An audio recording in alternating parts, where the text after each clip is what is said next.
Hi, I'm Katerina Ponterero with National Underwriter, Property and Casualty.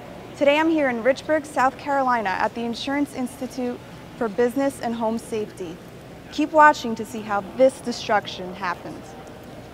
On July 17, 2012, industry executives and news media from around the world gathered at the Insurance Institute for Business and Home Safety's Research Center in Richburg, South Carolina, to see the first public high-wind test of commercial structures inside the research center.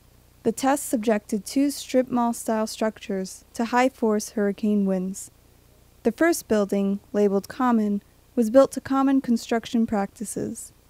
The building labeled Stronger was built using wind-resistant elements. The high-wind events were modeled after actual thunderstorm and hurricane conditions, including the storms in Texas earlier this year, and were replicated using the Research Center's 105-fan array.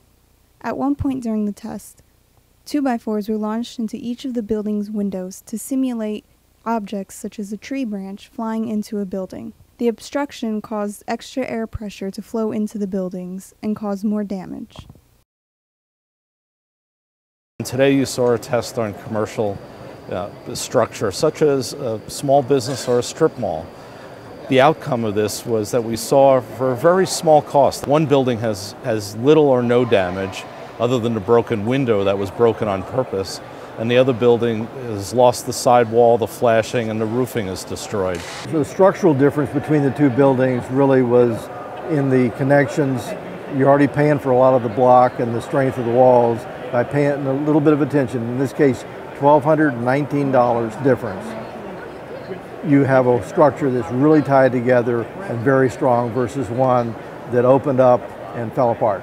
Just think about the people that work or reside in the building that would be built stronger are able to go back into that building now. The other building is destroyed. The common building is a total.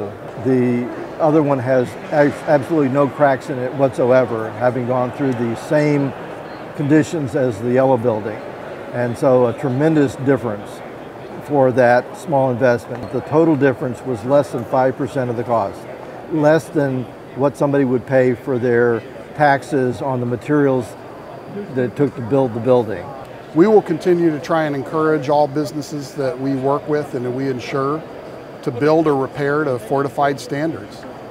So it's a matter of education of architects, builders, business owners, homeowners. Our goal is to take this research information and move it into building practice, whether it's building codes, building design, building techniques. All of this information that we use will allow us to change building. We wanted to work with the industry to help communicate to people the importance of paying a little bit more to really get the building tied together properly and to get it strengthened, and that's well worth the investment. I think the biggest issue is simply a reaffirmation of the need for IBHS and the need for the insurance industry to keep trying to build safer homes and safer buildings.